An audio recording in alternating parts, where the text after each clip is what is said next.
Ciro Gomes e a Petrobras. Bolsonaro entra em partido de mensaleiro.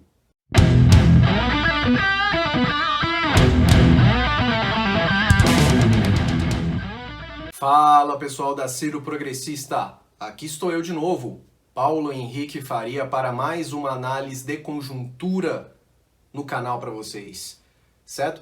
Antes de começar a falar sobre o que eu elenquei e sobre muitas outras coisas, inscreva-se no canal se você ainda não é inscrito, dê like se gostou, dislike se não aprovou o vídeo e comente sobre tudo que eu vou falar agora, tudo que eu vou expor, certo? Muito obrigado a todos que dão engajamento, visualizações, que compartilham, comentam. Já somos mais de 10.700 inscritos por aqui, o canal está crescendo, aos poucos mais está. Enfim, muito obrigado a todo mundo que nos dá, de alguma maneira, uma força. Bom, agora vamos falar o que interessa. Eu vou começar falando sobre os últimos movimentos do Ciro, né, na parte final dessa primeira etapa do meu comentário de hoje. Vou falar sobre essa questão do Ciro com a Petrobras, por que ela é tão importante. Vocês viram recentemente o Ciro Gomes retomou oficialmente a campanha dele, como eu havia falado na terça-feira da semana passada, na quarta-feira mais especificamente, depois que ele conseguiu reverter boa parte dos votos da bancada pedetista, né, como já era esperado. Infelizmente também, como já era esperado, foi aprovada, passou essa famigerada PEC dos precatórios, mas eu acho que deve cair no Senado, enfim. Mas retomando, o Ciro Gomes deu boas entrevistas na quinta e na sexta-feira, quando voltou definitivamente para o jogo. Ele falou com o pessoal lá da Band News TV, falou com a CNN Brasil, foram boas entrevistas que ele detonou o oportunista Sérgio Moro, que nessa quarta-feira se filiou oficialmente ao Podemos e parece que será candidato à presidência. Os dois estão brigando pelo terceiro lugar, mas a diferença é que o Ciro tem projeto não só no discurso, mas na prática, enquanto o outro só fala projeto em discurso. É um cara extremamente oportunista, que não tem carisma algum, não tem força política, apesar de representar a Lava Jato. Qual é o projeto do ex-juiz Sérgio Moro? É um grande nada. Mas o Ciro, além dessa questão, lógico, ele detonou os absurdos do Bolsonaro, falou um pouco sobre essa questão da PEC dos precatórios, né, marcou posição. E na sexta-feira ele deu uma longa e muito proveitosa entrevista para o nosso aliado, o José Luiz da Atena, lá para a Rádio Bandeirantes. Ele também falou muito sobre essa questão do Moro. O próprio da Atena teve uma tirada muito boa, que a gente até fez questão de pensar nas nossas redes sociais, né, falando que o Moro não é o Batman, como muita gente já fez essa comparação, mas sim o Coringa, ou seja, ele é o vilão, ele não é o herói. É um cara extremamente mentiroso. Não é tudo bem que o Lula é um sacana e tudo mais, mas nesse processo todo, o Moro claramente foi parcial, claramente jogou baixo e o Lula não foi inocentado, foi reiniciado o processo dele, voltou a estaca zero.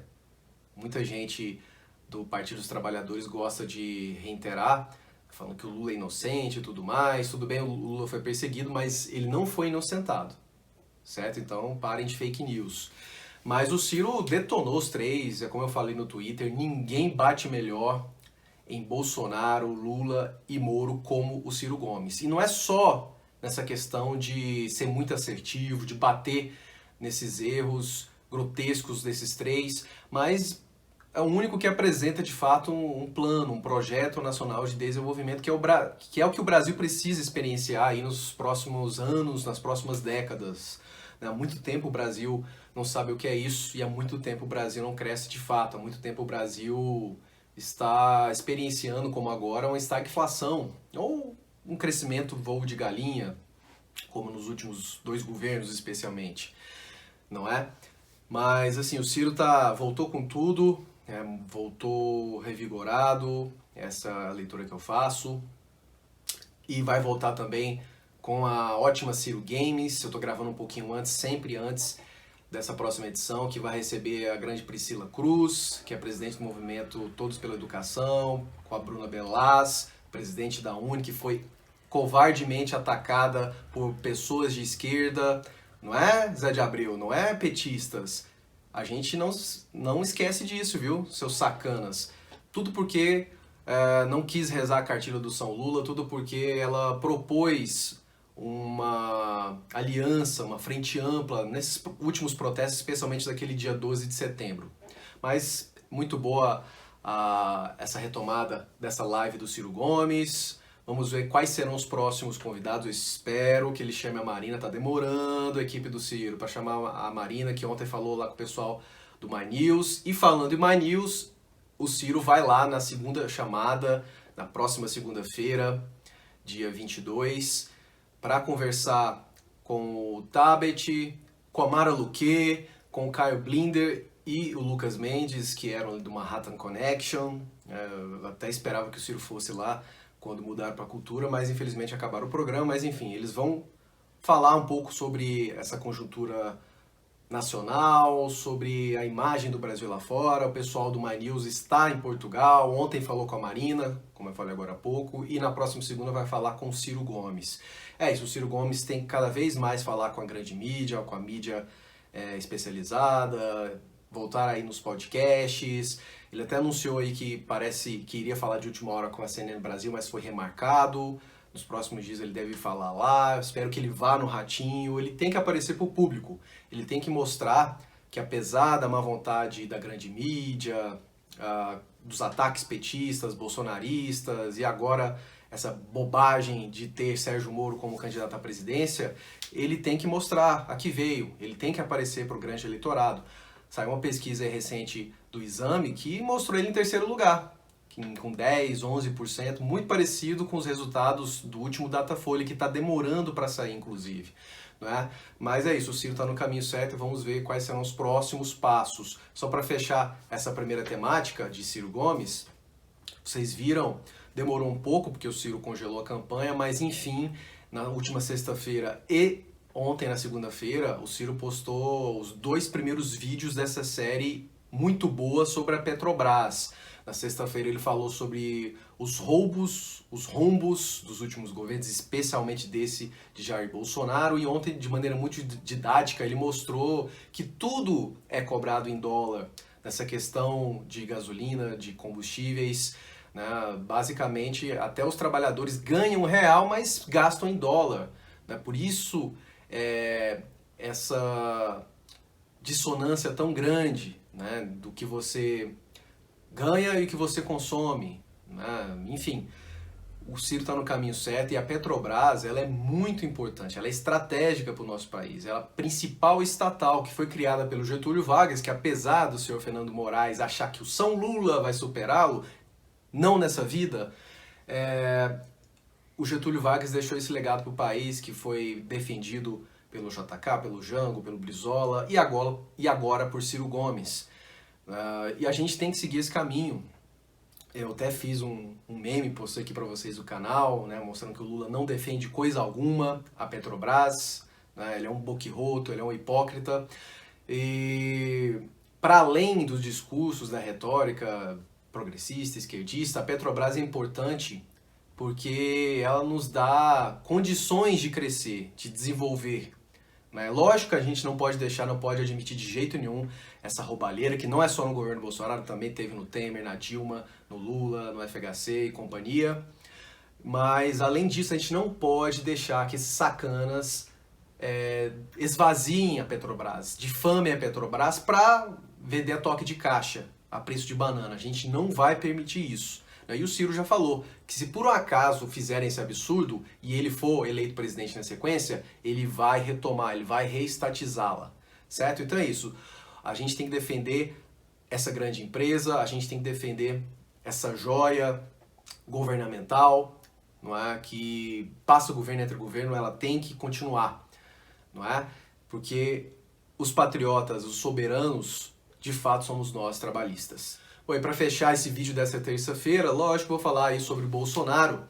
Ele que foi para Dubai com a sua comitiva de puxa-sacos, o filhinho, né? Lógico, falou mais besteira sobre a Amazônia, falando que florestas molhadas não pegam fogo, que é uma grande mentira. Foi logo depois rechaçado por especialistas, por biólogos, especialistas em fauna e flora. E agora tem essa questão aí do Enem, né? Ele claramente está deixando claro que o Enem agora vai ser voltado para o governo dele, para a ideologia reacionária de extrema direita dele, né? Teve uma debandada aí do INEP, que é quem organiza essa importante prova que vai acontecer nos próximos dias, né? 35 pessoas, 35 funcionários revoltados com essas manobras intervencionistas, oportunistas e absurdas de Bolsonaro e companhia, desse ministro da Educação que é bem como é que eu posso falar, bem low profile, mas que tá lá, tá manobrando, tá empenhando o bolsonarismo na nossa educação pública, na nossa educação federal, municipal e estadual. Mas, para mim, o que chamou mais atenção no Bolsonaro aí nos últimos dias foi a entrada no PL de vejam só quem, Valdemar da Costa Neto. Para quem não se lembra, Valdemar da Costa Neto é um dos pivôs lá daquele escândalo do Mensalão, ainda no final do primeiro governo Lula. É um cara extremamente pilantra, fisiológico, da direita, né, do centrão, na verdade a direita que se autodenomina centrão. Não é? Ele era aliado do Lula, teve todo aquele escândalo, romperam, aí ele e o seu partido tentou ali se aliar com o Alckmin em 2006, na última eleição de 2018, estavam ensaiando aí uma retomada, pelo menos de conversas com o próprio Lula, mas parece que não deu muito certo. Vejam só, o Lula parece que aceita conversar com todo mundo, né? É engraçado que muita gente detona o Ciro, mas quando é o Lula, vejam bem, ele é um democrata, tem que falar com todos. Hipocrisia. Mas retomando, deu match. Bolsonaro, que sempre foi amigo do mesmo, sempre foi do baixo clero e sempre foi afeito ao centrão, dessa vez abraçou de vez.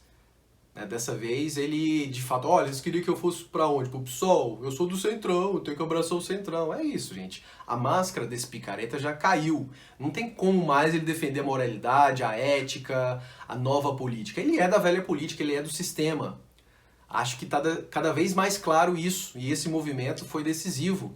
Né? E é engraçado que o Bolsonaro é tão arrogante, é tão pretencioso, que ele quer entrar no PL e quase ameaçou romper o casamento, como o próprio falou, porque o PL não deu todos os diretórios ao mesmo, né? Porque ele, é um absurdo, o PL não pode jamais se aliar ao Lula, ao Dória e companhia. É um picareta, é um mentiroso, é o pior presidente da história do Brasil, certo? Mas é isso, a gente vai continuar apontando os seus erros, continuar mostrando que ele é um corrupto, muito mais do que o Lula, talvez até mais do que o Temer, né, que ele é um hipócrita, que ele é um responsável e que ele foi corresponsável por mais de 400 dessas 612 mil vítimas do coronavírus. Certo? Era isso que eu tinha para falar para vocês. Antes de terminar, muito obrigado a todos os novos membros aqui do canal, cada um deles aqui na imagem para vocês. Em breve, membros, vou entregar o conteúdo exclusivo prometido, vou dar uma moralzinha a mais para vocês, podem ter certeza, e façam como eles. São 3 níveis, como eu falei em vídeos anteriores, vou deixar para vocês aqui explicadinho com detalhes como cada um deles funcionam. É isso, se você não puder se tornar membro, deixa a sua contribuição no nosso Pix, canal ciroprogressista@gmail.com. E se você não puder contribuir financeiramente, você pode se inscrever no canal se ainda não for inscrito, dar like se gostou, dislike se não aprovou tudo que eu falei ou alguma coisa que eu não falei, e comente sobre tudo o que eu falei para vocês. É um diálogo. Então fala aí, o que vocês acham? O Ciro tá no caminho certo em defender a Petrobras, ele voltou bem dando essas boas entrevistas nos últimos dias. O que vocês esperam da Ciro Games? E o Bolsonaro, é um pilantra, é um hipócrita, tanto quanto o Lula e os outros nomes que estão pleiteando a presidência? Deixe aí a sua mensagem, deixe a sua opinião. Valeu, um abraço e até terça que vem.